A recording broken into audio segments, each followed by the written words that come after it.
బయటకు వచ్చి పోలీసుల మీద దుమ్మెత్తిపోయటం, పోలీసులు నోటుకొచ్చినట్టు మాట్లాడడం, చంద్రబాబు నాయుడు గారి గురించి నోటుకొచ్చినట్టు మాట్లాడడం, లోకేష్ గారి గురించి నోటుకొచ్చినట్టు మాట్లాడడం.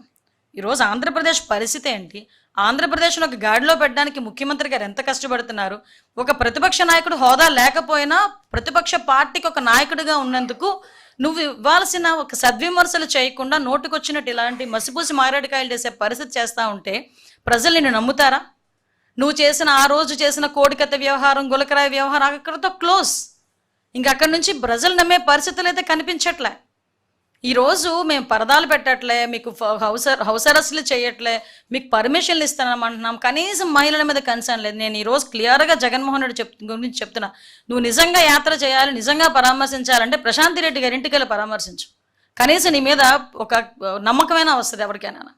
అటువంటిది ప్రసన్న కుమార్ రెడ్డి ఇంటికి వెళ్ళి పరామర్శించి ఎటువంటి మెసేజ్ ఇద్దాం అనుకుంటున్నావు? ఇన్ ఫ్యూచర్లో ఎటువంటి మెసేజ్ ఇద్దాం అనుకుంటున్నావు ప్రజలకి? మహిళలకు ఏ రకంగా నీ మీద నమ్మకం కలుగుతుంది అనుకుంటున్నావు?